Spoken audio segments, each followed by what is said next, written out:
Oke, baik, kita mulai kuliah kita pagi hari ini. Assalamualaikum warahmatullahi wabarakatuh. Waalaikumsalam warahmatullahi wabarakatuh. Waalaikumsalam warahmatullahi wabarakatuh. Alhamdulillah pada pagi hari ini kita bisa bertemu kembali di Google Meet untuk melanjutkan materi kuliah akuntansi syariah kita. Sebagaimana yang kemarin sudah saya sampaikan bahwa mulai hari ini kita akan mencoba membahas beberapa produk dan berdasarkan dari prinsip yang digunakan dan akad transaksinya, terutama terkait dengan akad transaksinya. Karena nanti kita akan bicara beberapa jenis akad yang kemarin sudah dikelompokkan. Pengelompokan itu sangat penting sekali untuk memposisikan masing-masing akad di dalam masing-masing prinsip dan di dalam masing-masing produk. Jangan sampai itu tertukar atau terbalik-balik. Karena nanti kalau ini belum terkelompokkan, belum bisa dipahami secara terpisah, maka yang terjadi adalah kerancuan. Jadi kita belum bisa melihat posisi dari masing-masing penjelasan kemarin. Akad itu di posisi mana, prinsip di posisi mana, produk di posisi mana. Kalau itu nanti tidak terkelompok dalam tiga hal ini, maka sulit ini untuk dibahas selanjutnya. Karena apa yang akan kita bahas satu persatu nanti di beberapa pertemuan menjelang UAS nanti adalah beberapa prinsip dan beberapa akad, yang mana kita akan melihat berdasarkan ketentuan yang ada di PSAK Akuntansi Syariah. Ya, jadi kemarin juga sudah saya sampaikan, kita akan membahas PSAK Akuntansi Syariah. Saya tidak bisa memberi materinya untuk PSAK ini, tetapi saya akan tetap memberi dalam bentuk resumenya, dalam bentuk slide gitu. Nah, kenapa kok saya tidak bisa memberi? Karena jujur saja saya tidak punya soft copy untuk PSAK Akuntansi Syariah yang publish. Ya. Kalaupun ada, punya saya masih ED, exposure draft. Nanti sekilas saya tunjukkan ED. Dan itu pun publish-nya sudah lama, itu tahun 2007. Padahal revisi terakhir PSAK Akuntansi Syariah itu tahun 2017, sudah 10 tahun. Nah, oleh karena itulah kenapa saya menyarankan kemarin untuk mencari sendiri PSAK Akuntansi Syariah apapun bentuknya. Ya. Kalau bisa buku gitu ya, karena buku itu benar-benar nanti bisa abadi. Dan di dalam PSAK yang berbentuk buku itu lengkap, mulai dari sejarah akuntansi syariah PSAK awal 59 itu sampai dengan PSAK yang terakhir sampai exposure draftnya untuk tahun yang akan datang. Ada semua. Cuman ya saya tidak bisa memaksa karena ini tergantung dari semangat dan motivasi gitu ya. Kalau memang kita pengen belajar lebih, ya itu memang ada, rasanya ada. Karena itu bisa kalian pakai seterusnya. Karena kita nggak ngerti nanti selepas kuliah ini kalian akan nyantol di mana dalam pekerjaannya, nggak ngerti. Ya. Jadi Tuhan itu kalau menurut saya hanya akan mengabulkan apa yang dimohon oleh hambanya ketika hambanya memang sudah mengarah kepada keseriusan atas apa yang dimintanya. Nah, kalau menurut saya begitu, bentuk salah satu dari keseriusan ini adalah mencoba menyiapkan segala hal. Kalau kalian di sini sudah belajar akuntansi, ya segala hal terkait dengan akuntansi disiapkan. Karena memang orientasi kalian ke depan nanti adalah akan menggunakan akuntansi ini untuk aktivitas muamalah kalian. Nah, beberapa hal yang kita pelajari di sini kan perlu didukung oleh referensi. Ya, referensinya kan sementara saya hanya bisa memberi dalam bentuk resume, yaitu kopinya slide presentasi, dan itu sangat kurang. Itu sangat kurang. Oleh karena itulah, kalau memang merasa kita pengen lebih paham, ya siapkan beberapa referensi yang lain gitu. Bagaimana yang saya sarankan. Toh itu tidak akan ada ruginya, ya. Dalam waktu dekatnya kalian akan pakai adalah ujian nanti, dan sedikit agak jauhnya adalah ketika skripsi nanti. Dan yang agak jauh lagi yaitu pada saat kalian bekerja. Cuman kalau yang ini kan tidak tahu. Tapi kalau ujian dan skripsi itu kan hal yang pasti. Nah, itulah yang saya sarankan kemarin, yang memang hari ini kita akan gunakan untuk dasar pembahasan kita, yaitu PSAK 101. Akuntansi syariah dari perspektif penyajian laporan keuangannya. Oke. Nah, sebenarnya kalau kalian di situ ada PSAK, saya akan ngajarin kalian untuk membaca PSAK itu gimana caranya.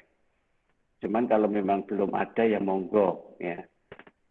Diusahakan nanti lain kesempatan ada. Cuman sementara ya kita gunakan aja PSAK yang edisi lama ya, karena saya hanya bisa menayangkan soft copy-nya di edisi lama. Kalau seandainya kita kuliah tatap muka, saya ada PSAK buku akuntansi syariah yang edisi 2017, saya bisa tunjukkan dan saya bisa sampaikan beberapa materinya. Cuman ya sudahlah, sementara apa adanya dulu aja. Nah, ketika kita bicara PSAK, itu paling tidak ada beberapa hal yang harus kita pahami. Ya, ini kita coba lihat konstruksi dari PSAK dulu ya, desain PSAK. Ini yang saya sebut tadi, PSAK 101, cuman punya saya edisi lama. Padahal yang edisi terakhir 2017. Penyajian laporan keuangan syariah. Yang paling utama untuk kita pelajari dalam PSAK itu adalah nomor dan nama.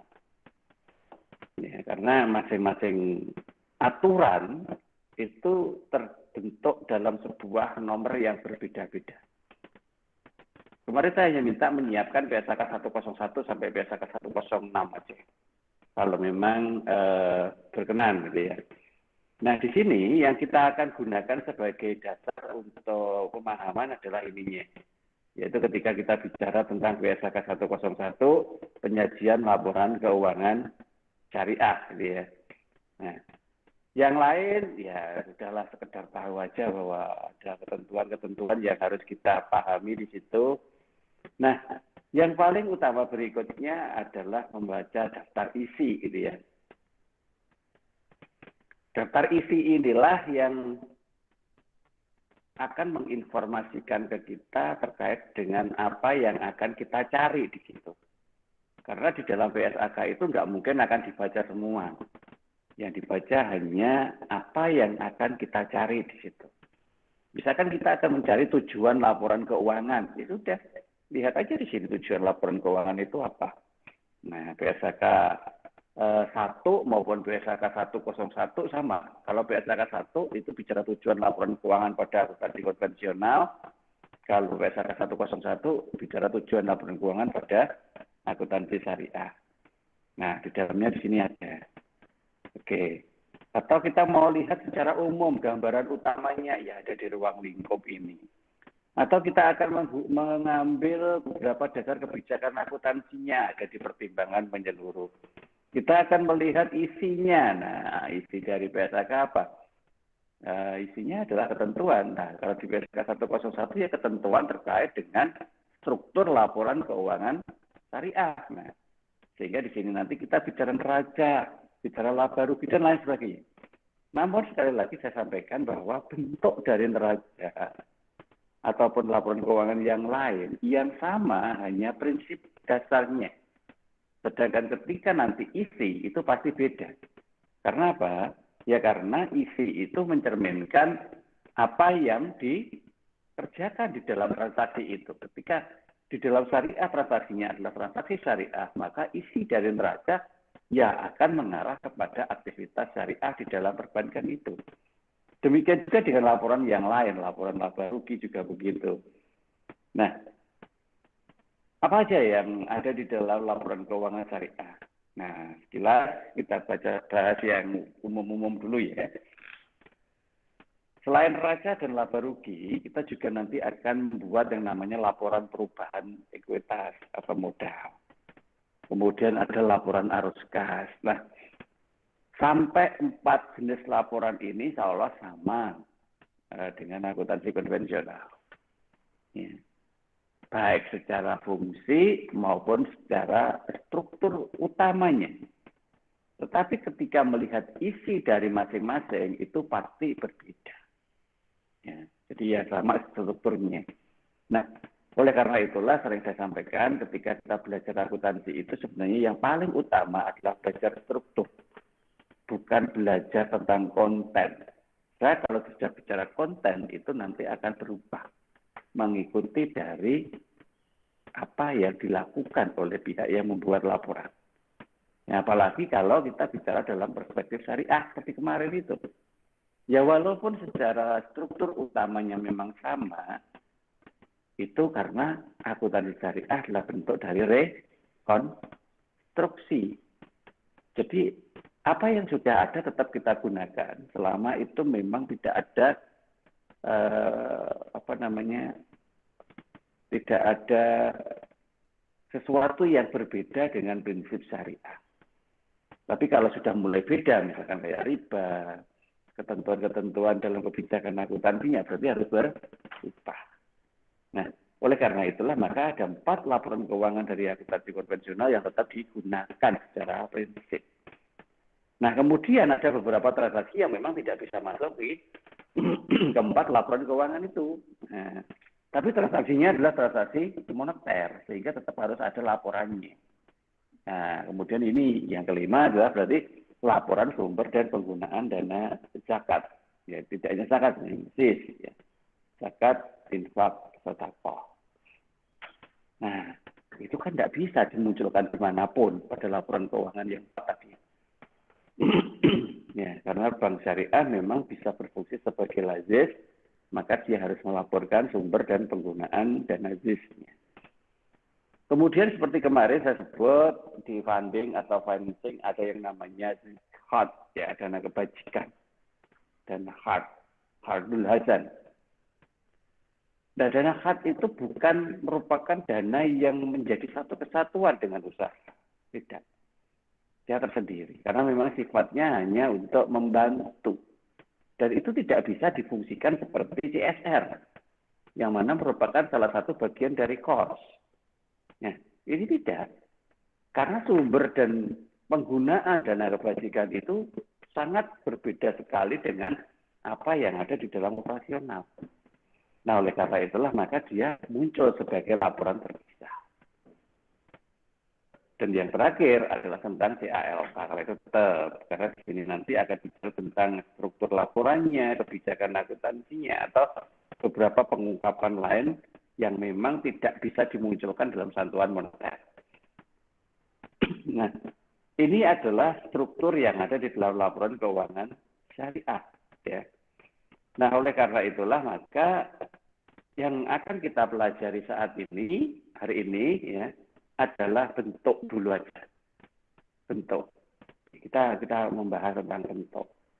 Ya, kalau masalah bagaimana itu nanti dipakai, kita bicara satu persatu nanti mulai minggu depan. Ya, berdasarkan dari akad yang digunakan. Oke, jadi itu fungsi dari daftar isi. Sehingga nanti kalau kalian hanya pengen melihat neraca, ya sudah neraca tok aja. Ya. Tapi kalau hari ini karena kita belum tahu mayoritas, maka ya kita kupas semuanya. Oke, kemudian tata cara pembahasan di dalam PSAK.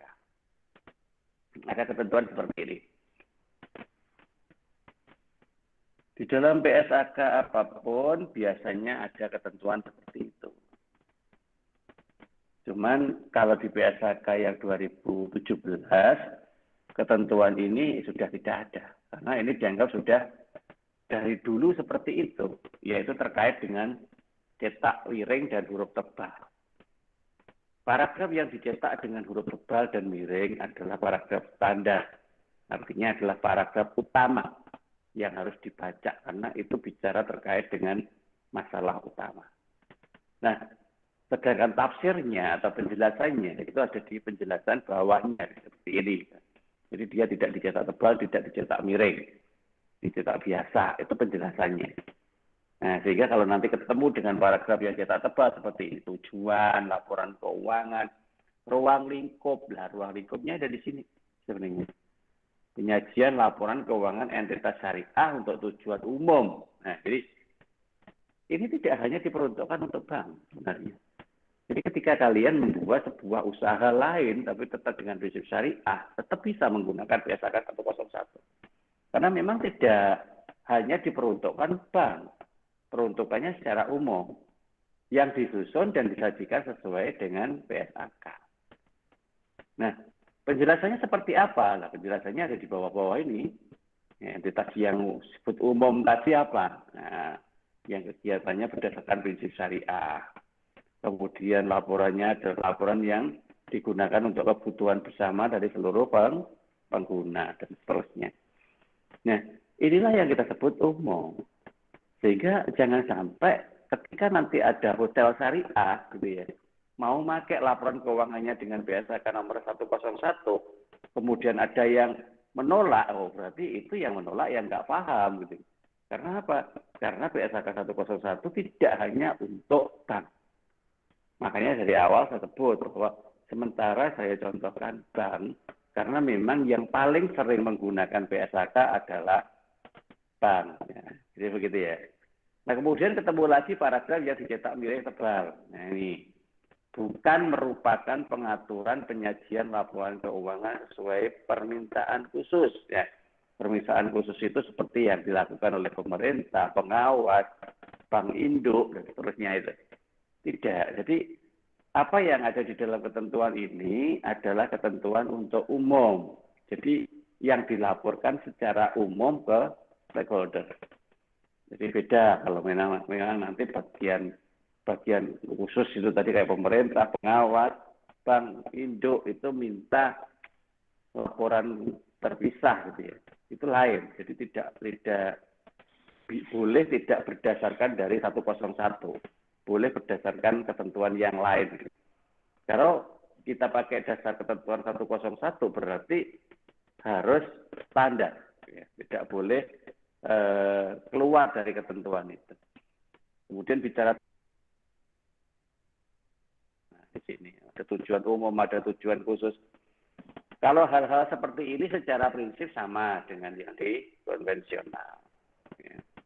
Isi dari umumnya, nah seperti itu. Tanggung jawabnya dan seterusnya. Komponennya, nah ini tadi yang sudah kita bahas dalam isi. Nah, di situ yang nanti harus kita coba cermati seperti apa sih sebenarnya bentuk ilustrasinya. Coba kalau di dalam PSAK itu kita tidak bisa memunculkan ilustrasi secara detail. Kalaupun ada, itu ya ada di bawah ini ya. Tetapi ilustrasinya itu hanya ilustrasi secara global, ya. Gambaran umum aja. Ada nanti. Isi dari laporan raca atau yang disebut posisi keuangan itu seperti apa. Nah, ada. Kalau kalian punya buku PSAK Syariah, di halaman lampiran itu malah lebih detail lagi. Ya. Dalam lampiran itu ada beberapa bentuk. Minimal bentuk standarnya. Bentuk standarnya. Sehingga nanti untuk memulai itu ya gunakan aja bentuk standar. Kalau sudah berkembang, sudah bisa dipahami lebih detail, baru bicara tentang bentuk secara besarnya. Oke, inilah yang akan kita gunakan untuk mereview PSAK dan kita sudah masukkan itu di dalam slide yang bisa kalian simak di situ. Penyajian laporan keuangan syariah. Ya. Jadi bagaimana laporan keuangan syariah itu disajikan? Yang paling utama harus kembali ke dalam prinsip keuangan syariah seperti yang kemarin kita bahas. Ya. Harus bebas dari riba. harus jelas pembagian resikonya nanti jika terjadi. Tidak menganggap uang dan modal, uang sebagai modal yang potensial. Jadi kita tidak menganggap uang dan hutang, uang sebagai modal yang potensial itu dalam arti bahwa uang itu hanya sebagai cerminan nilai. Jadi bukan komoditi, hanya refleksi dari sebuah nilai. Nah, karena refleksi, ya uang itu hanya dianggap sebagai suatu ukuran atas sebuah kandungan nilai di dalam suatu unit. Nah, beda dengan yang ada di konven. Ketika kita bicara uang sebagai modal potensial, itu adalah menjadi sebuah ukuran dari sebuah tingkat pertumbuhan atau perkembangan. Semakin tinggi modal yang diperoleh, maka akan membuat size atau ukuran perusahaan itu semakin besar ya. Tercermin dari apanya? Dari peningkatan nilai saham. Ini semakin besar tambahan modal, maka nilai sahamnya akan naik. Karena dianggap investor bahwa perusahaan itu adalah perusahaan yang tumbuh. Nah, oleh karena itu di dalam konteks konvensional, maka uang adalah sebuah modal potensial. Nah ini, kalau di dalam syariah tidak, karena uang hanya refleksi nilai. Larangan melakukan kegiatan spekulatif. Ya. Semua aspek yang sifatnya menghasilkan nilai spekulasi di situ tidak diizinkan. Ya. Tidak diizinkan, karena nanti kalau sudah ada usaha spekulasi, maka akan bisa memperkirakan atau bisa memastikan malahan ya, sesuatu yang belum terjadi itu untuk terjadi, sehingga dampaknya itu bisa dilakukan di muka. Nah ini adalah sebuah aspek spekulatif. Nah kalau sudah seperti itu, nilai syariahnya mulai terdegradasi, ya. Mulai berkurang. Artinya kesucian kontrak dalam syariah itu mulai berkurang. Nah padahal itu harus dipertahankan, karena ujungnya transaksi itu dinilai bukan dari seberapa besarkah perputaran uangnya, seberapa jumlah yang mengendap, tidak. Tetapi dilihat berdasarkan kesesuaiannya dengan nilai-nilai syariah. Nah, di sini loh yang utama. Ya. Nah, sehingga ketika kita menggunakan akuntansi syariah itu kita berpikir double. Ya pertama berpikir teknis, ya kedua berpikir secara teoritis. Karena apa? Ya karena harus tetap mempertahankan nilai syariah. Nah ini sekilas refleksi dari apa yang sudah pernah kita bahas kemarin ya. Bahwa ada beberapa azas yang harus kita istilahnya pegang teguh dan jalankan. Karena asas-asas ini hanya merupakan sebuah kalimat, tetapi kadang terlupakan ketika kita sudah berinteraksi. Kita terbiasa berinteraksi itu hanya batas minanas. Jadi karena yang kita hadapi adalah manusia, ya sudah transaksinya itu ya minanas gitu aja. Nah, transaksi yang berhadapan dengan manusia yang minanas tadi seringkali melupakan kodrat, ya kodrat seorang manusia. Manusia itu tidak hanya sekedar makhluk sosial yang harus berinteraksi dengan orang, tetapi dia juga makhluk yang memang harus tunduk terhadap sebuah ketentuan dari Sang Pencipta, Allah. Nah, aspek ketundukan ini kadang hanya terwakili pada posisi ibadah. Nah, ini yang kurang pas. Aspek ketundukannya padahal selain dari sisi ibadah, juga harus secara aktivitas bermuamalah. Manusia pasti bermuamalah karena manusia makhluk sosial. Dia tidak bisa hidup tanpa bantuan orang lain. Nah, ketika dia sudah berinteraksi dengan orang lain, maka terjadi yang namanya hubungan. Maka hubungan itulah yang jadi sumber dari muamalah. Nah, ketika bermuamalah ini, maka akan ada transaksi yang harusnya didasari dari azas syariah, seperti ukhuwah, ya persaudaraan, adalah ya keadilan, maslahah atau kemaslahatan, kebermanfaatan, tawazun, ya, keseimbangan. Jadi tidak boleh memihak satu dengan alasan tertentu gitu ya. Dan yang jelas harus rahmatan lil alamin atau syumuliyah, universalisme. Nah, di sini loh yang harus kita pegang. Kalimat sih sebenarnya. Cuman dari kalimat-kalimat inilah nanti kita harus bisa merefleksikan di dalam sebuah action. Ya. Karena kalimat ini memang didasari dari sebuah faith and knowledge. Faith itu ketika kalian sudah mampu untuk melihat bahwa di dalam dasar Al-Quran ada perintah-perintah seperti itu. Nah, sekarang kita mampu nggak melihat itu? Gitu ya. Yang mampu itu tidak hanya sekedar katanya, tapi benar-benar harus kita buktikan sendiri. Karena kita sama-sama Islam dan sama-sama punya Al-Quran tentunya. Makanya kita buktikan coba. Apakah katanya itu tadi ada, benar-benar ada. Dan kalau ada, pertanyaannya terus mau apa? Ya ingat bahwa Al-Quran itu adalah petunjuk. Ketika kalian berjalan kemudian dikasih petunjuk, maka pertanyaan mau apa itu harusnya bisa terjawab. Nah, di sini yang tidak boleh terlupakan. Karena bagaimanapun juga ketika azas syariah itu ada di dalam sebuah transaksi, maka tidak hanya sekedar transaksinya adalah horizontal, minanas saja, tetapi juga vertikal, yaitu minallah. Nah, inilah suatu konteks mendasar. Makanya saya sampaikan di awal.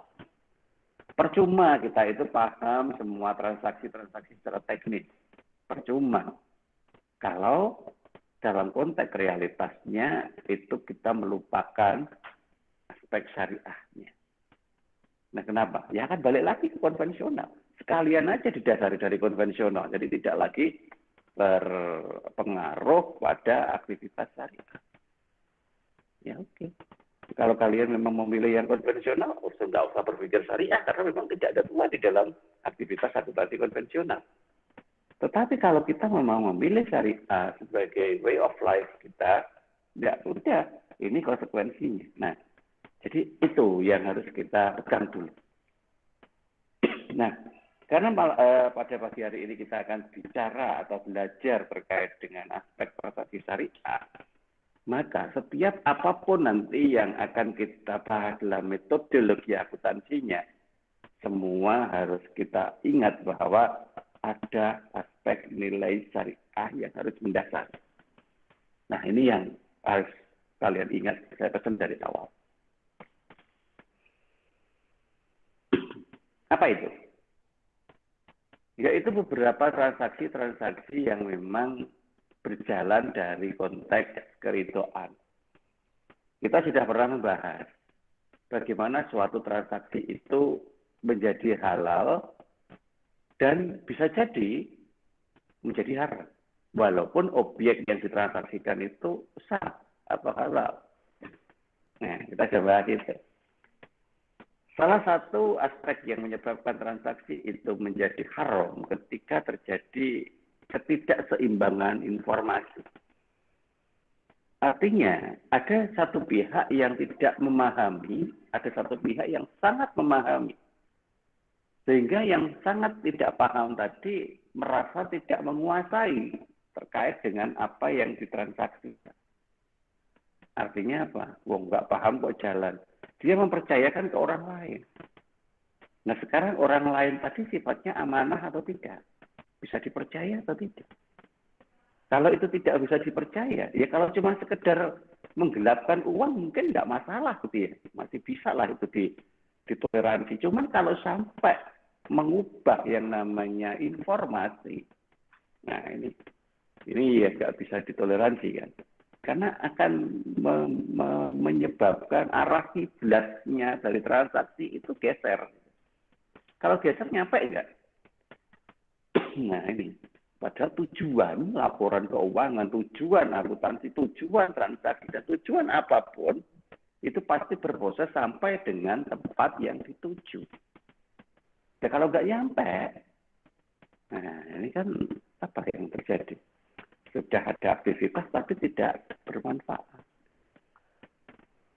Nah ini fungsi dari sebuah keridhaan. Selain itu juga harus dipastikan bahwa objek yang ditransaksikan itu halal, halal, tidak haram. Karena haram dan halal dalam sebuah objek transaksi itu tipis, ya, tipis sekali.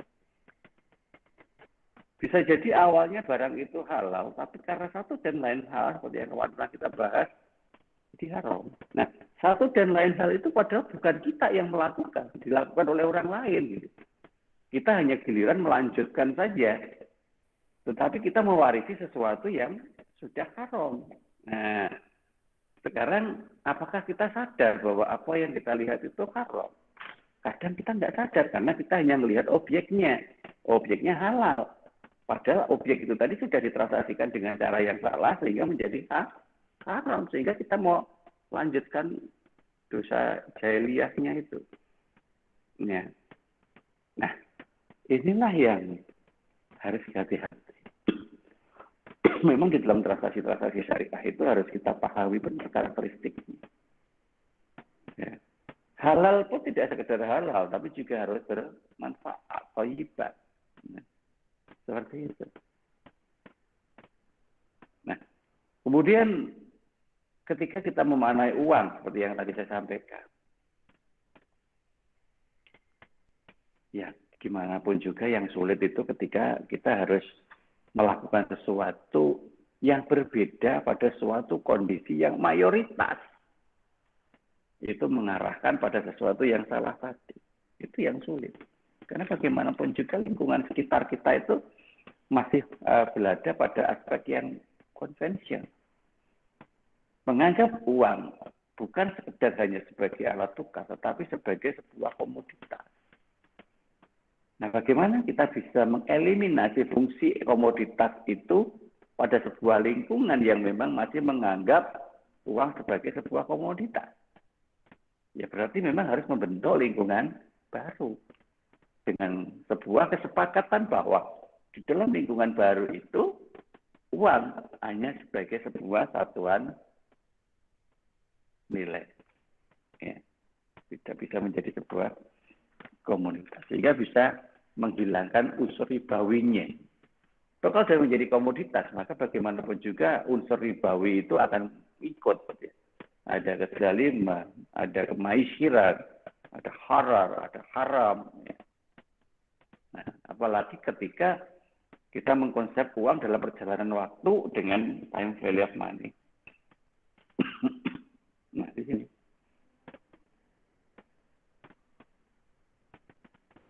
Ya, tidak salah kalau dalam perspektif konvensional ya. Karena memang polanya begitu. Tetapi sekali lagi kalau perspektifnya kita ubah, itu jadi salah. Tahu perspektif ya. Perspektif itu cara kita memandang. Ya. Cara kita memandang sesuatu.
Pak Arif, suaranya nggak ada, Pak.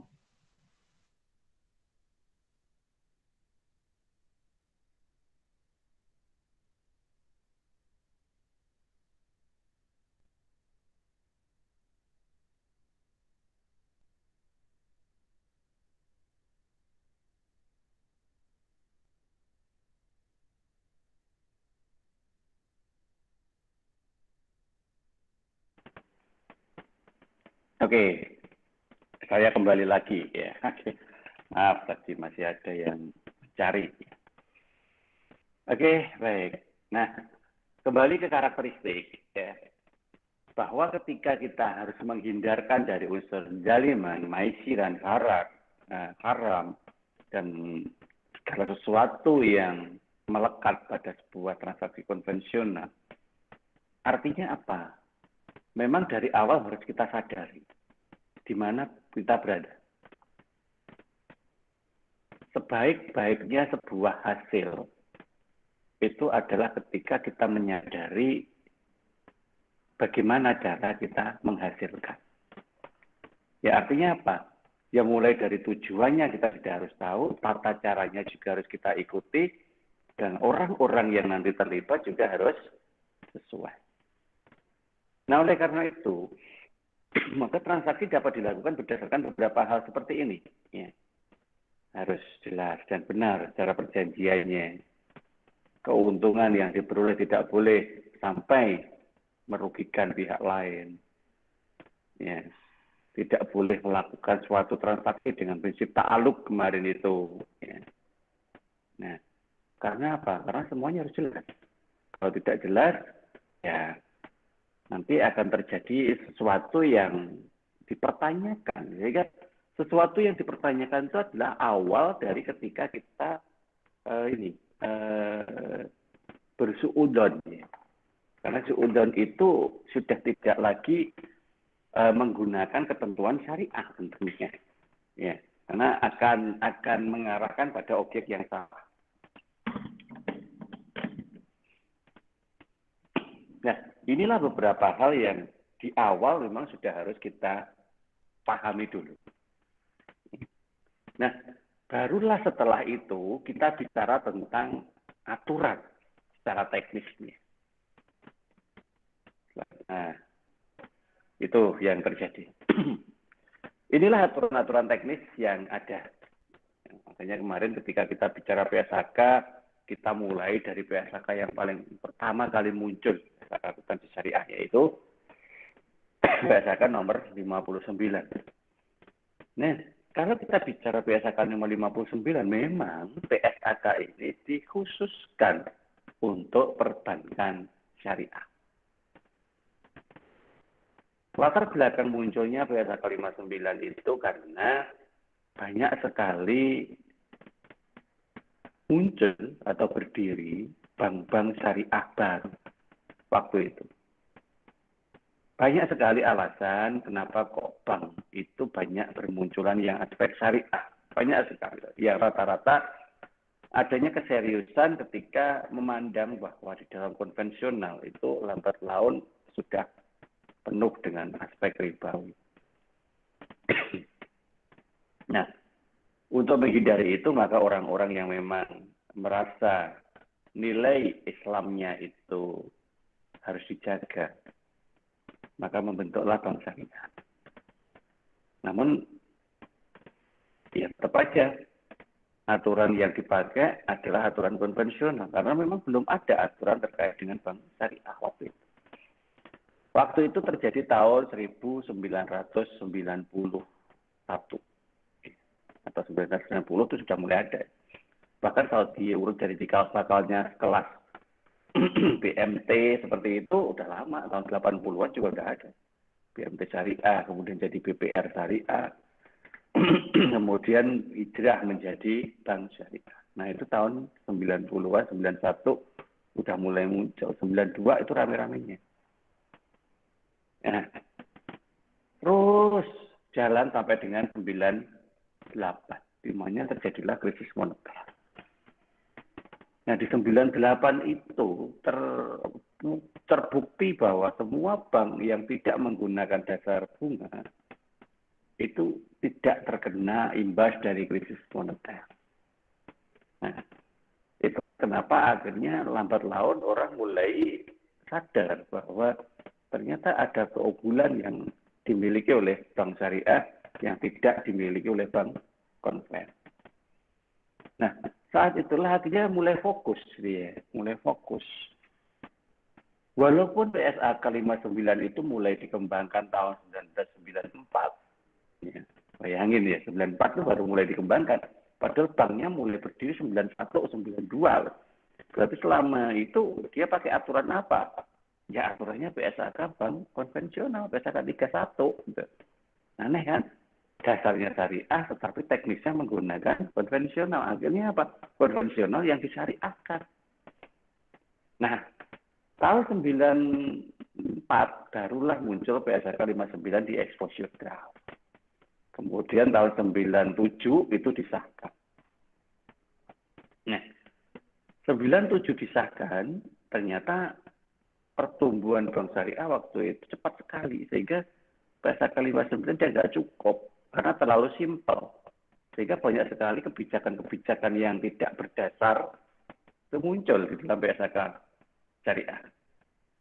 Nah, oleh karena itulah kemudian muncullah pemecahan, PSAK pemecahan dari 59. Murabahah diatur sendiri, salam diatur sendiri, istisnya, mudarobah, musyarakah, ijar, dan seterusnya. Diatur sendiri. Ya. Revisi pertama, itu setelah tahun 97, itu tahun 2013. Kemudian revisi yang kedua tahun 2017, ya saya sampaikan tadi. Nah, inilah sekilas perkembangan dari munculnya beberapa PSAK syariah. PSAK 111 itu baru sampai 2017. Dan masih ada lagi exposure draft berikutnya. Yang insya Allah nanti mungkin ya 2020 berapa begitu ya, akan ada revisi baru lagi. Dan seterusnya. Artinya akuntansi itu dinamis, tidak statis, dia terus berkembang. Nah, oke deh, kita tidak usah mengikuti perkembangannya terlalu jauh. Kita kembali ke konsep dasar dari laporan yang harus kita sajikan. Tadi kita sudah bahas beberapa hal terkait dengan laporan keuangan dalam transaksi syariah. Sekarang kita coba lihat secara global, bentuknya seperti apa. Nah, bentuk global inilah yang sebenarnya sangat penting untuk kita paham. Karena dengan bentuk global ini, kita bisa merefleksikan di berbagai macam tempat. Kalau pakai bentuk yang sudah fix tadi, maka refleksinya sulit karena penyesuaiannya terlalu banyak. Kalau bentuknya global seperti ini, berarti refleksinya itu mudah nanti. Misalkan di posisi aktiva, ya, baik akadnya itu jual beli, baik akadnya itu bagi hasil maupun ijaroh atau ujroh, itu bisa berkumpul menjadi satu di posisi aset. Ya. Cuman semua transaksi berdasarkan akad itu tadi masuknya di current asset, aset lancar, gitu ya. Aset lancar. Nah, kemudian bentuk realnya nanti ada di fixed asset. Sama. Kalau secara struktur antara laporan neraca di konven dengan neraca di syariah sama, yaitu aktiva dan pasiva. Aktiva isinya juga sama, ada current asset dan ada fixed asset. Cuman mayoritas yang mulai beda adalah ketika yang masuk sebagai current asset, karena di situ transaksinya itu bersumber dari sebuah aktivitas yang berbeda. Demikian juga yang ada di posisi pasiva. Ya, yang ada di posisi pasiva sama isinya adalah kewajiban dan ekuitas sama. Cuman di dalam kewajiban itu dipecah menjadi dua. Yang pertama adalah kewajiban dalam bentuk dana investasi yang terikat, dan yang kedua adalah investasi yang tidak terikat. Ya. Yang terikat itu ketika posisi dari dana yang disetor oleh nasabah itu berada dalam waktu yang jelas. Ya. Pendek atau panjang nggak penting, yang penting jelas waktunya. Sedangkan kalau yang tidak terikat itu jika memang dana yang ada di situ itu sifatnya adalah dikerjasamakan, yang mana dia terus berputar untuk memperoleh hasil. Nah, ketika nanti sudah berada pada posisi yang menguntungkan atau mendapatkan keuntungan dari hasil pembagiannya itu, maka keuntungan itu masuk sebagai sebuah ekuitas, sama seperti ketika kita bicara laba ditahan gitu. Ya, masuk sebagai sebuah ekuitas. Selain itu juga kalau misalkan terjadi suatu konteks investasi dari sebuah ekuitas itu juga bisa berjalan. Ya. Jadi di dalam aspek syariah pun masih ada sebuah equity of shareholder. Jadi ekuitas yang bersumber dari shareholder, dari pihak pemodal. Nah, dari sinilah kemudian kita bisa memecah laporan posisi keuangan atau neraca itu menjadi berbagai macam bentuk yang agak detail. Nah, ini sebenarnya masih bentuk dasar. Jadi belum mengarah kepada sebuah bentuk real. Karena kalau sudah bentuk real, mungkin ini semakin detail lagi prosesnya. Nah, yang dicetak dengan huruf tebal itu secara prinsip sama persis dengan yang ada di konven, ya, yang huruf hitam ya. Dalam huruf hitam yang tebal itu sama dengan konven. Yang merah, nah ini loh yang mulai beda. Jadi yang merah itu adalah sebuah transaksi yang dihasilkan dari sebuah laporan berdasarkan praktek bisnis syariah. Nah, kalau dari bentuk seperti itu, tentunya kita bisa melihat kembali apa yang ada di dalam PSAK tadi. Nah, di sini ketika kita bicara terkait dengan laporan keuangan. Ya. Nah, isi dari neraca, misalkan kita bisa lihat dari situ. Yang lain nanti tolong dibaca ya, kebijakan akuntansi, langsungan usaha, accrual base, itu kan kebijakan akuntansinya. Oke, kita lihat dari neraca. Oke, sekali lagi, paragraf utamanya adalah jadi tebal. Ya. Ada pembagian lancar dan tidak lancar, dan jangka pendek dan jangka panjang. Inilah yang tadi dipakai untuk membentuk investasi yang terikat dan yang tidak terikat tadi. Oke. Nah, ini kalau di dalam neraca yang ada di sini bisa dipahami dari sebuah penjelasan secara terurai seperti ini. Makanya kalau kita mau belajar tentang teknis secara teoritis, yang paling mudah itu ketika kita membahas PSAK. Karena dari situlah dijelaskan secara teknis yang detail, terperinci, seperti apa sih bentuknya. Menjelaskan satu persatu, ya kan waktu kita nggak akan nyutut nanti. Karena secara prinsip sebenarnya sama dengan yang ada di konven. Cuma, ini sumber dari transaksinya itu dari aktivitas syariah. Sehingga yang harus kalian lakukan adalah mencoba mengkonversi dari suatu teknis yang kita biasa lakukan di konvensional itu dengan beberapa aspek yang yang harus kita konversi ke dalam unsur syariah. Nah, makanya dari awal tadi sudah saya ingatkan berulang kali ada beberapa karakteristik yang nanti kita pakai untuk menyesuaikan itu. Nah ini ya. Oke, silakan dibaca. Kewajiban jangka pendek juga begitu. Informasi yang ada di dalam neraca isinya adalah hal-hal seperti ini. Nah, kas, aset, piutang, persediaan itu sebagaimana yang kita bahas di sini tadi. Nah, di situ. Nah, inilah secara sekilas apa yang ada di dalam PSAK 101 posisi laporan neraca atau laporan posisi keuangan. Nah, hal yang sama juga terjadi pada laporan laba rugi. Secara prinsip, laporan laba ruginya sama juga, yaitu pendapatan dikurangi biaya. Udah, itu tak prinsipnya. Kalau neraca tadi ya aktiva sama dengan hutang plus modal, sama. Cuman hutang atau kewajibannya itu dalam konteks seperti apa, modal seperti apa, beda. Di sini juga begitu. Ketika kita memposisikan pendapatan operasi utama di paling atas, maka sebelum kita breakdown menjadi laba atau rugi, telah dikurangi dengan beberapa operasional, maka yang paling utama adalah kita tempatkan dulu hak pihak ketiga, kalau memang ada transaksi bagi hasil di situ.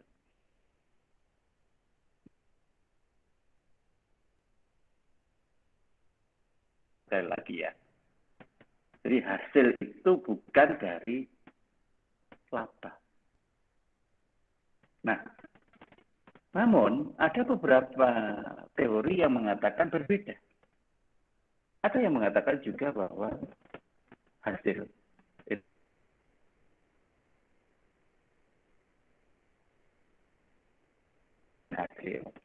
yang pertama namanya revenue sharing, yang kedua namanya profit sharing. Nah, ini. Jadi jangan sampai kalian nanti terpecah belah cara berpikirnya gara-gara berdebat berkorot. Kedua, yaitu revenue sharing, itu berdasarkan dari pendapatan utama, dan yang profit sharing berdasarkan dari keuangan.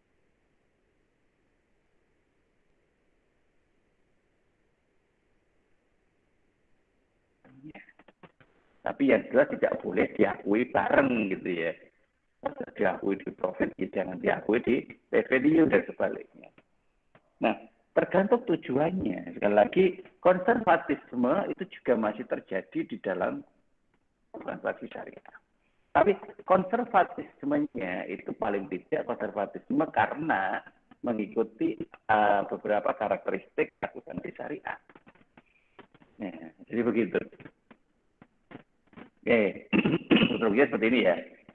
Pihak ketiga. Nah, ketika hak pihak ketiga atas bagi hasil itu kita taruh di situ, seperti dicontoh di slide ini, berarti memang inilah yang menggunakan revenue sharing. Nah, sedangkan nanti kalau pakai profit sharing, ada di sini. Ya. Laba setelah pajak dikurangi hak pihak ketiga, baru menjadi laba bersih. Nah, jadi seperti itu posisinya. Oke, ini isi dari laporan keuangan yang tadi sudah kita bahas. Nah, apa sekarang perbedaannya? Inilah perbandingan antara jumlah laporan keuangan PSAK nomor 1 dan nomor 101. Ya, yang di keuangan konvensional dan syariah. Konvensional, apapun yang terjadi ya cuma 5. Ya, dan dimanapun digunakan ya hanya 5 laporan keuangannya. Tapi kalau kita bicara syariah, nah ini tadi kita bicara ada 7, ya. Kemudian ada juga ini sampai 9. Kok beda Pak? Iya. Karena kalau mau lebih didetailkan lagi, maka nanti yang terjadi seperti ini. Ya. Yang tadi hanya memisahkan ini sumber dan penggunaan dana jis dan dana hak. Ya. Nah sekarang kita tambahin lagi.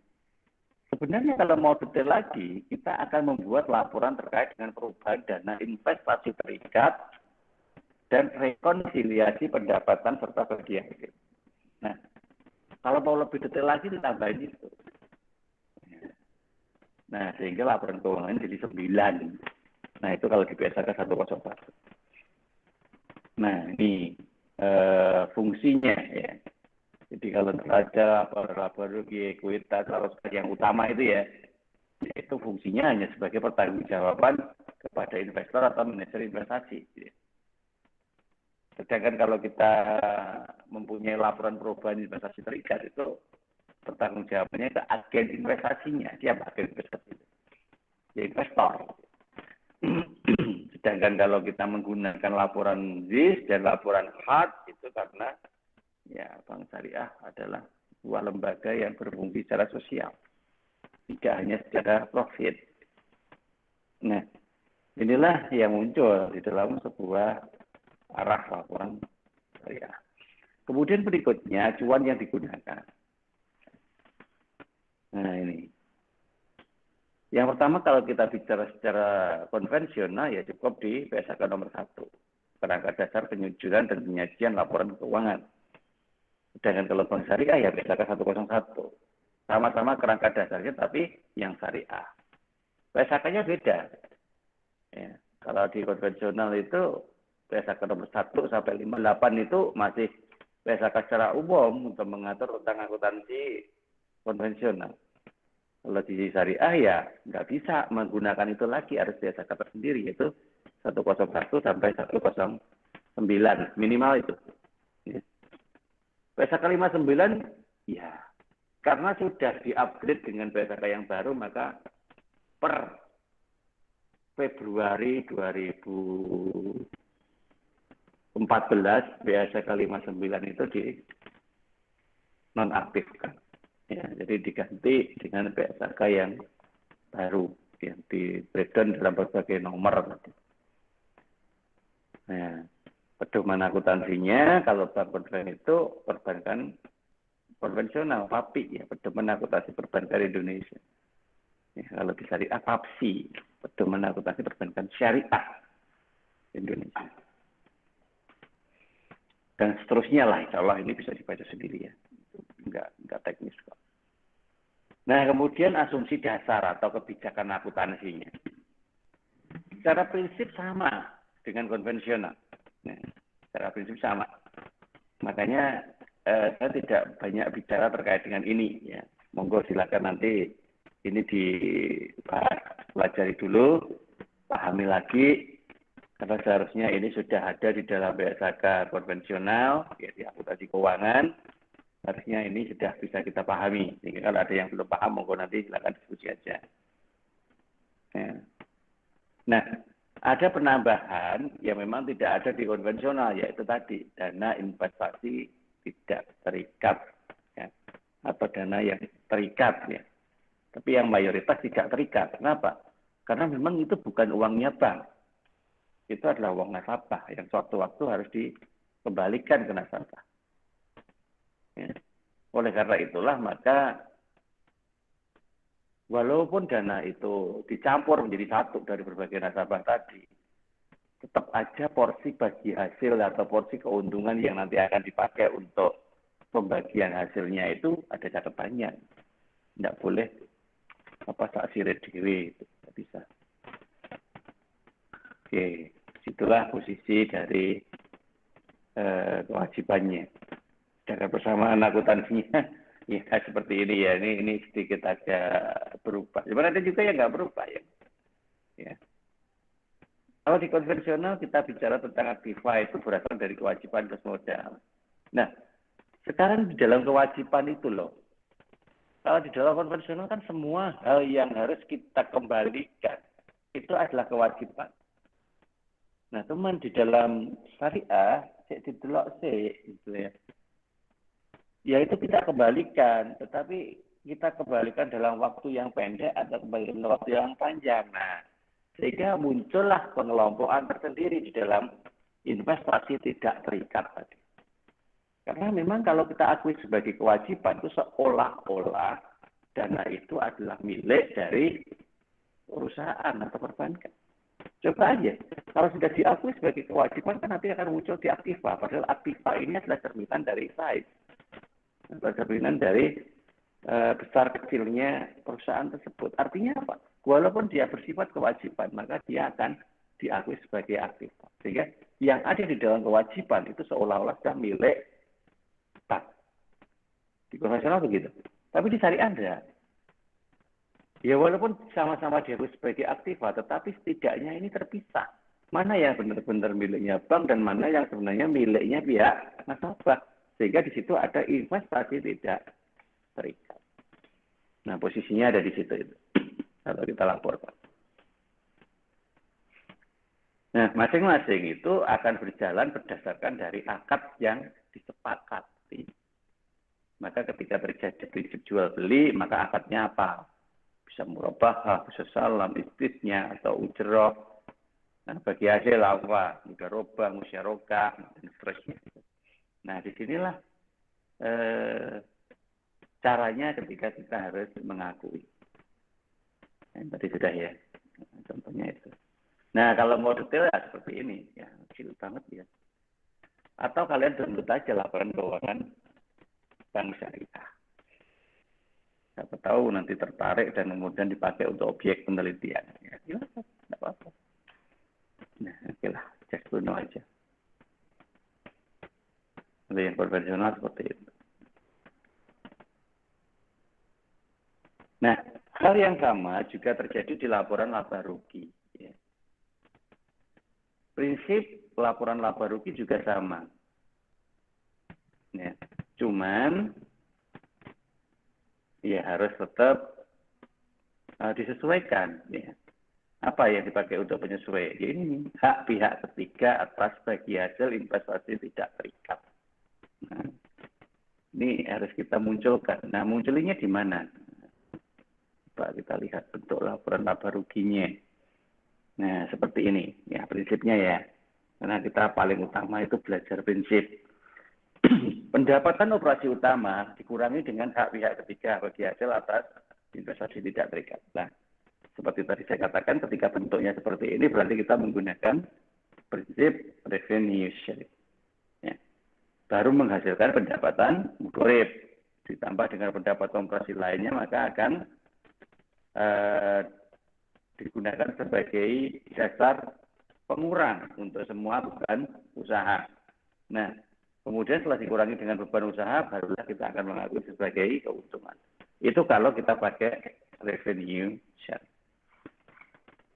Nah, polanya seperti itu. Ya, apa aja yang ada di dalam laporan laba rugi ya. Pendapatan operasi utama bisa berasal dari berbagai macam ini ya, dan lain-lain. Termasuk zakat. Ya. Kalau dulu di dalam konven itu potongannya itu rata-rata pajak gitu ya. Cuman kalau di syariah harus ada potongan zakat. Ya. Kalau di konven ya nggak semua bisa memunculkan zakat, nggak diwajibkan. Tapi kalau di dalam syariah wajib. Ya. Nah, zakat adalah rukun Islam. Oke, bentuknya seperti itu kira-kira. Nah, sedangkan untuk laporan arus kas dan laporan perubahan modal. Nah, ini. Prinsipnya sama dengan konvensional. Karena di dalam laporan kas dan laporan perubahan modal itu tidak ada kepentingan apapun ya, yang mengubah atau yang menjelaskan terkait dengan bentuk transaksi. Tidak ada. Ya, jadi sudah tinggal merekap aja. Perubahan kas, perubahan modal itu kan hanya sekedar memberikan informasi dari modal awal menjadi modal akhir itu karena aktivitas apa, itu aja. Laporan arus kas juga begitu, bagaimana kas itu berputar, cuman begitu. Jadi sekedar hanya menjadi informasi, sehingga bentuknya masih diperkenankan sama dengan konvensional. Nah, kalau tadi di neraca atau kemudian di laba rugi terus ada pendapatan dari dana investasi terikat. Nah, sebenarnya dana investasi terikat itu seperti apa? Nah, dana investasi terikat ini loh, dana yang harus terpisah karena memang jenis dananya itu berbeda. Nah ini, ya. Saya dibaca sendiri nanti. Yang jelas, dana investasi terikat itu adalah dana hasil investasi yang belum bisa diakui sebagai miliknya bank. Sifatnya hanya wadiah, gitu ya, di situ titipan. Jadi karena sifatnya titipan, maka itu disebut sebagai investasi terikat. Tidak bisa diakui sebagai kepemilikan.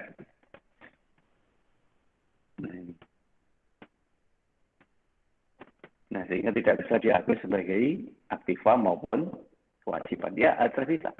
Kalau di dalam konvensional mayoritas bisa diakui sebagai kewajiban gitu aja. Tapi karena di dalam syariah tersendiri.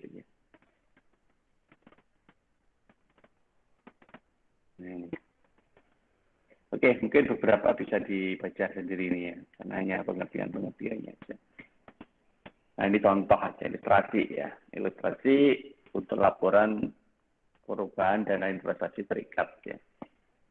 Ya, hanya sekedar menjelaskan aja, karena laporan perubahan modal atau perubahan dana investasi terikat itu sama. Sama-sama memberikan informasi terkait dengan apa yang menyebabkan terjadinya perubahan dan itu berasal dari nilai berapa. Oke, nanti tes tuno aja lah dulu, dilihat-lihat aja dulu.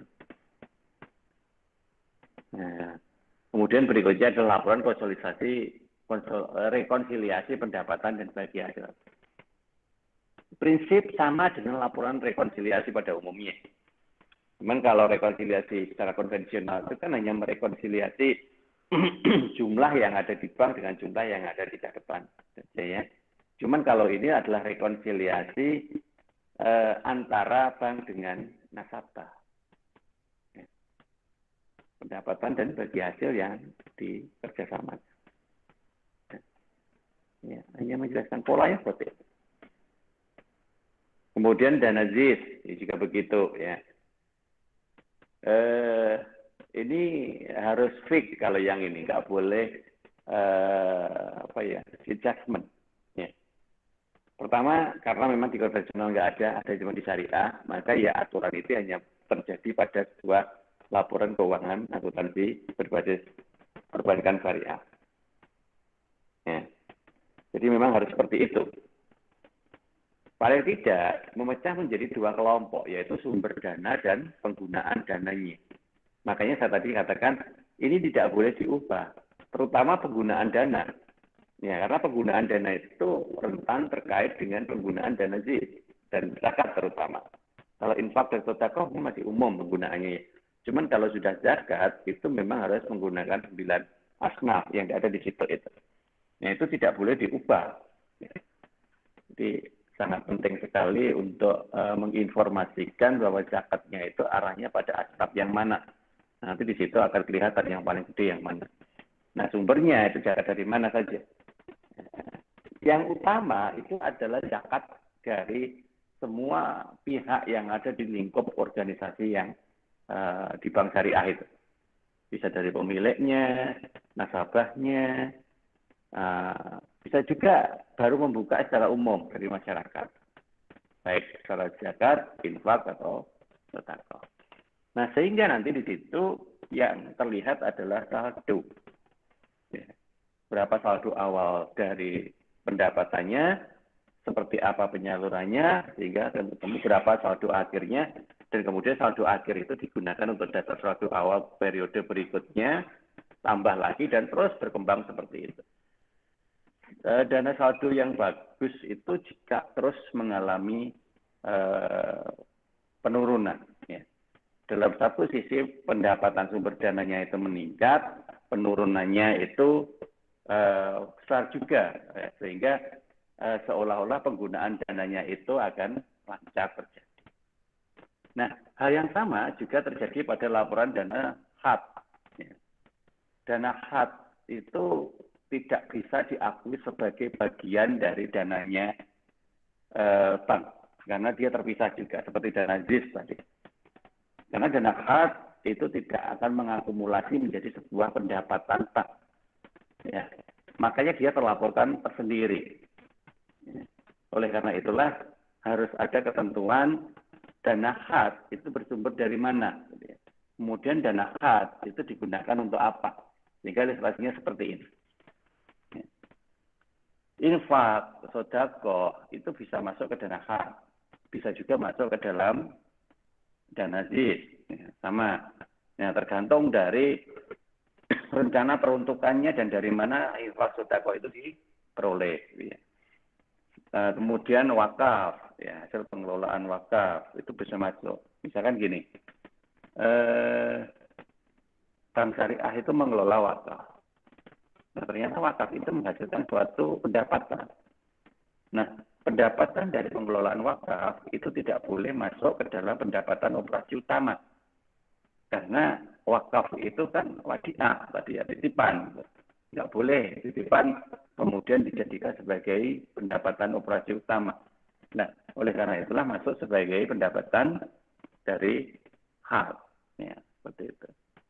Terus pengembalian dana kebajikan produktif itu kalau misalkan sebelumnya kita ngutangin orang, ya, waktu saya ceritain itu. Ya, ada suatu pihak yang memang perlu untuk diberi bantuan, tapi bantuannya itu tembungnya tetap utang, gitu kan. Nah, kalau memang nanti sudah mampu untuk mengembalikan, maka apa yang dibantukan tadi harus dikembalikan supaya bisa digulirkan ke tempat lain. Nah, pengembaliannya disebut dengan nama pengembalian dana kebajikan produktif. Kemudian ada pendapatan yang disebut denda. Ya, bagaimanapun juga di transaksi syariah ada denda. Cuman posisi denda itu dipakai untuk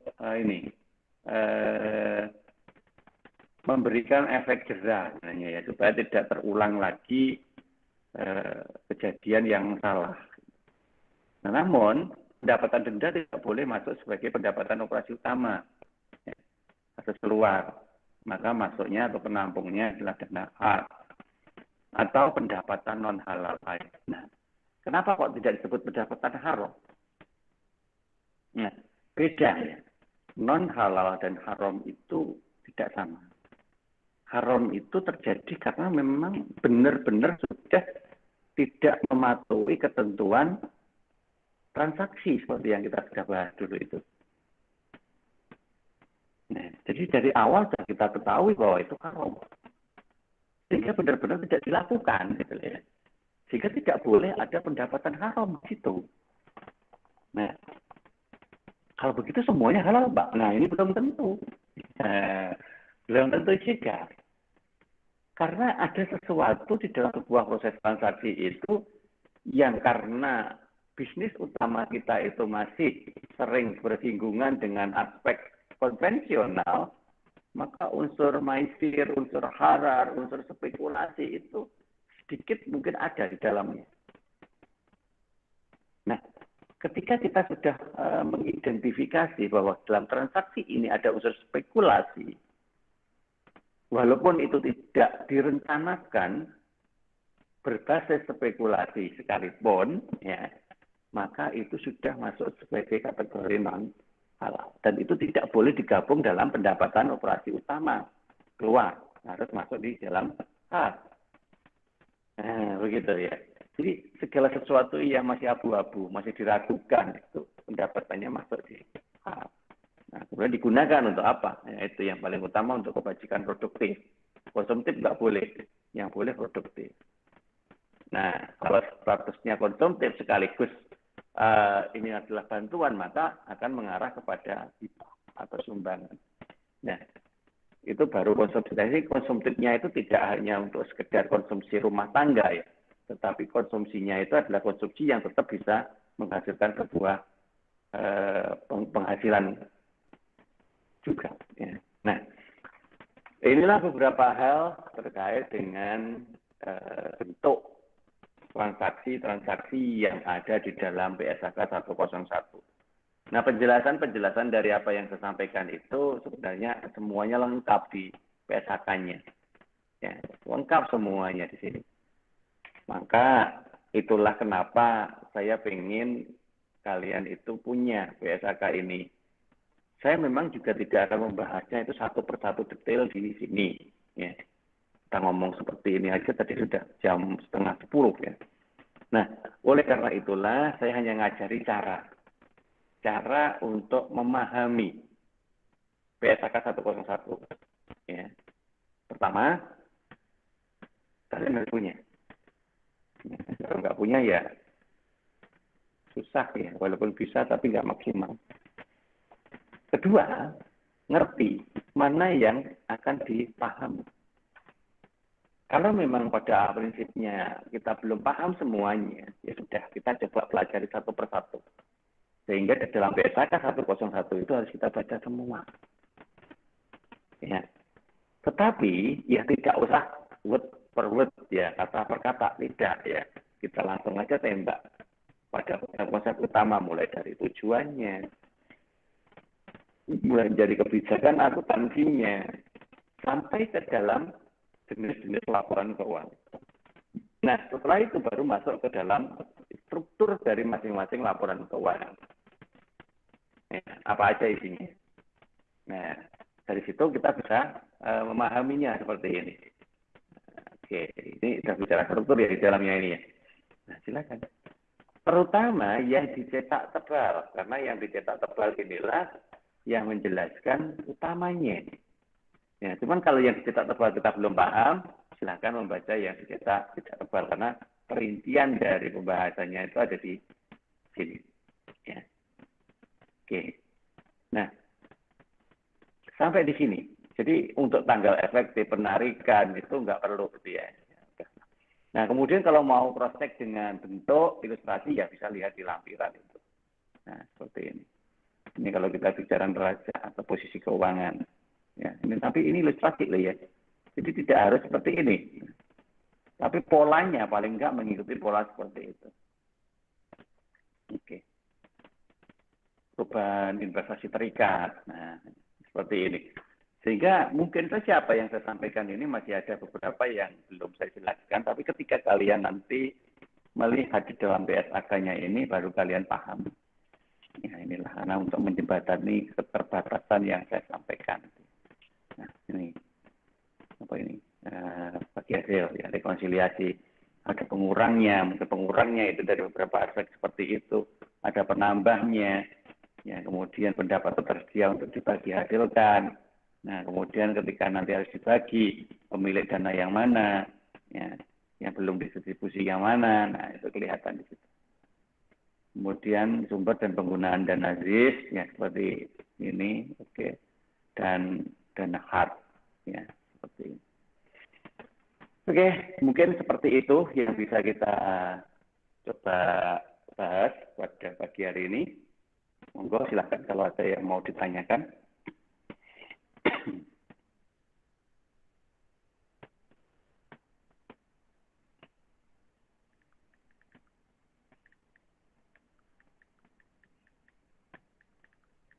Pak, izin bertanya. Iya, Mbak. Tadi kan sudah sempat dijelaskan terkait krisis moneter. Nah, di waktu itu bank-bank yang tidak menganut bank syariah itu mengalami krisis moneter, dan sedangkan bank syariah sendiri tidak mengalami krisis moneter itu sendiri. Mungkin apa Pak yang membuat bank itu tidak mengalami krisis moneter? Krisis moneter, tahun 98 itu saya lahir belum kalian. Itu kan gini, jadi kenapa kok terjadi krisis moneter? Harus kita pisah dulu. Harus kita pisah dulu penyebab terjadinya dan kenapa kok di bank konven yang paling rentan dan syariah tidak. Krisis moneter, sebenarnya ini sudah terulang lagi ya gara-gara pandemi, krisis moneter. Tapi penyebabnya itu yang beda. Kalau pandemi itu karena daya beli, ya penyebabnya. Kalau yang dulu krisis moneter itu karena aspek spekulasi. Jadi ketika orang berspekulasi itu kan melakukan suatu harapan yang di atas kewajaran nalar, gitu kan. Kemungkinannya cuma dapat 10, tapi kita berharap 25, gitu kan. Ya, kemungkinan 10 itu kan kalaupun harapannya 25. Nah, terus gimana? Harapan itu apa berharap toh? Tidak kan? Tentunya kan berusaha supaya harapan itu terjadi. Nah, harapan yang diusahakan terjadi itu kemudian dilakukan dengan membangun berbagai macam jaringan. Jaringan usaha, jaringan bisnis, jaringan relasi yang sifatnya untuk memutar perjalanan uang. Dari titik A, kemudian ada hubungan dengan titik B, ada hubungan dengan titik C, ada titik D, dan seterusnya. Sehingga sering dikenal dengan istilah transaksi derivatif. Nah, transaksi derivatif itu kan ibarat orang yang berdiri pada satu kaki, kemudian bergandengan tangan dengan orang yang ada di sebelahnya. Kalian bisa bayangkan. Berdiri satu kaki, tetapi kedua tangannya itu bergandengan dengan orang yang ada di sebelahnya. Sama-sama berdiri satu kaki semua. Artinya apa? Kekuatan kaki orang itu nggak sama. Ya, kaki itu saya konotasikan untuk menggantikan modal. Gitu ya. Kekuatan kaki orang itu nggak sama. Ada kalanya suatu ketika satu orang di antara gandengan itu nggak kuat lagi. Artinya kan jatuh. Tapi jatuhnya dia nggak sendirian. Karena tangannya pegangan kiri kanan. Pertanyaannya adalah apakah kiri kanannya itu masih kuat kakinya? Nah ini. Kalau kakinya nggak kuat, berarti kan kiri kanan tadi jatuh juga. Nah, kiri kanan tadi kan masih punya lagi di sebelahnya. Geret-geretan berarti. Sehingga ketika satu yang jatuh, bisa jadi yang lain juga ikutan jatuh. Nah, kenapa kok permodalan itu nggak kuat? Pertanyaannya begitu, apakah kurang banyak? Di sisi ini bukan jumlah yang dipedulikan atau yang dipentingkan. Di sisi ini adalah pertumbuhan yang dipentingkan. Ketika pertumbuhannya itu lambat, kenapa lambat? Ya karena aspek spekulasinya tadi kadang nggak direspon oleh pasar, oleh sistem, nggak direspon oleh pemerintah atau apapun itu yang menyebabkan. Sehingga pertumbuhannya menjadi lambat. Padahal ketika kita sudah berspekulasi tadi, kita juga melakukan investasi di situ. Dan investasi bukan uang kita, uang dari orang-orang lain yang kita gandeng-gandeng tadi. Nah itu, iya kan? Sehingga orang-orang lain yang semua bergandengan itu sebenarnya saling berkontribusi untuk membangun modal, untuk menghasilkan sebuah nilai spekulasi yang tinggi tadi. Sekali waktu mungkin berhasil, tetapi kan tidak selalu berhasil. Ketika berhasil ya aman, tetapi ketika tidak berhasil maka ada yang jatuh. Tapi celakanya ketika satu jatuh, yang lain ikutan jatuh. Karena gandengannya tadi yang kita gunakan untuk mewakili konotasi bunga. Saya gandeng sebelah saya di tangan kanan. Saya gandeng sebelah saya di tangan kiri. Nah, dengan tangan kanan bunga saya adalah 15%. Yang tangan kiri bunga saya adalah 14%. Nah, yang saya gandeng itu gandeng lagi temennya dengan bunga yang hampir sama atau mungkin berbeda. Nah, sehingga ketika aspek spekulasinya tadi nggak berhasil, konteks nilai ekonomi itu jatuh, ya, maka pertumbuhan ekonominya itu melemah, melambat. Apa akibatnya? Terjadi resesi, kan? Resesi mengakibatkan suku bunga turun. Bayangkan. Ekspektasi yang setinggi itu ternyata terrealisasi dengan nilai yang terendah. Selisihnya kemana? Nggak ada. Apa yang terjadi? Hangus. Ketika hangus, apa yang terjadi? Ya semuanya gulung-komeng. Kan? Karena ekspektasinya berantakan semua. Sing kuat, ya aman. Sing nggak kuat, jatuh. Udah.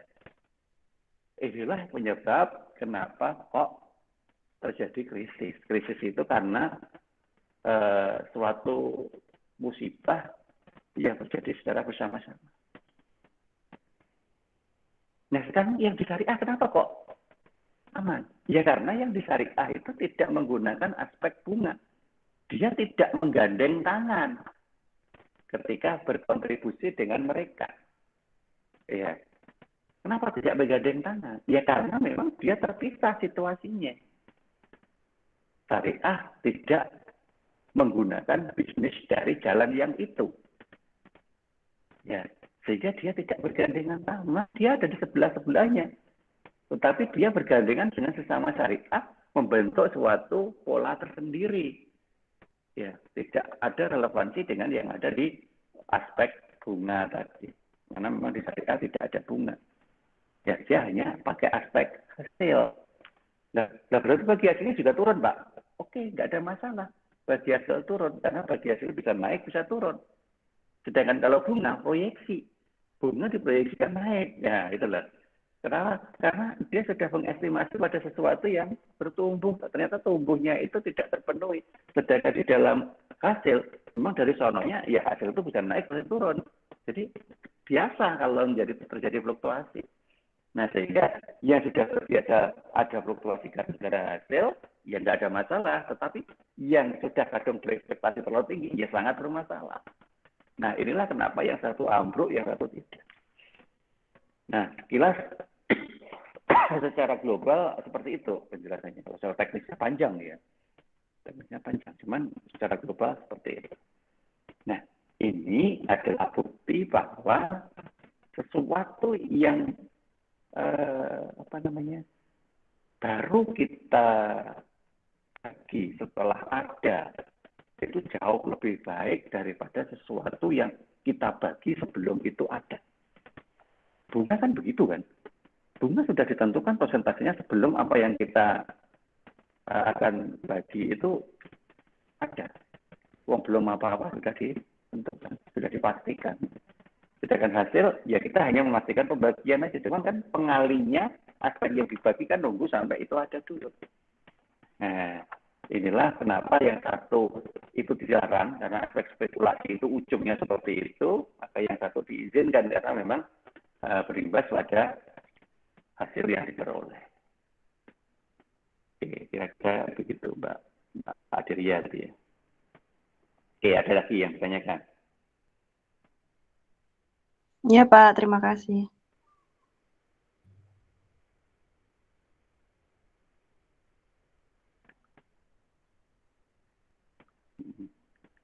Ada lagi?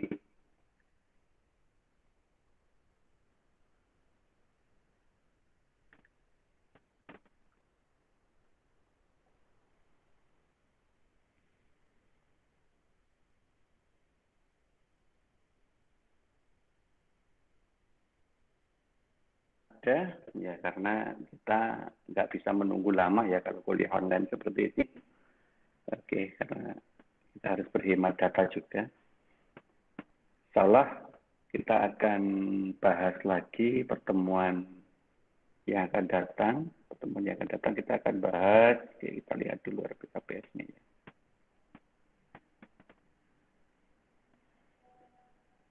Akuntansi murabah. Ya. Pertemuan yang akan datang kita bahas terkait dengan investasi murabah. Ya. Jadi coba diusahakan untuk mencari BSK ya. Syukur kalau mau beli ya, syukur itu ya bukunya mungkin bisa hunting. Ya, saya tunjukkan dulu di gambar ya. Kalau bukunya begini loh. Nih, jadi bukunya kayak begini nanti covernya. BSAK akuntansi syariah. Ya. Bukunya memang tebel ini. Kecil, enggak kayak BSAK yang konvensional yang sampai tebel harganya ratusan ribu. Mungkin malah jutaan ya kira-kira kalau yang sekarang konvensional. Ya, ini insya Allah nggak mahal lah. Jika dibandingkan dengan apa yang bisa kita peroleh dari pembelajaran yang ada di sini. Karena memang banyak sekali yang tidak bisa saya sampaikan dari apa yang ada di dalam. Oke, next week kita bahas terkait dengan akuntansi murabahah BSAK berapa? 102 ya? Ya, BSAK 102. Oke, tolong disiapkan nanti BSAK-nya. Nah, kalau kita sudah bahas per akad seperti itu, berarti nanti minimal ada 3 hal yang harus kita bahas. Yaitu terkait dengan pengakuan, pengukuran, dan penyajian. Ya, 3 hal itu. Jadi pengukuran itu perlu ketika kita lihat transaksinya seperti apa. Pengakuan itu bagaimana nanti kita menjurnalnya. Dan penyajian itu paling nggak nanti disajikan dalam bentuk apa. Nah, insya Allah di masing-masing BSAK itu ada penjelasannya. Jadi nggak usah terlalu jauh. Kita maksimal sampai ke jurnal aja lah untuk untuk pembelajaran teknis di masing-masing jenis akuntansi ini nanti. Oke, baik, mungkin begitu yang bisa kita bahas pada pagi hari ini. Terima kasih atas perhatiannya. Semoga apa yang kita bahas bermanfaat. Insya Allah kita ketemu lagi di pertemuan minggu yang akan datang. Kita akhiri. Assalamualaikum warahmatullahi wabarakatuh. Waalaikumsalam warahmatullahi wabarakatuh. Waalaikumsalam warahmatullahi wabarakatuh.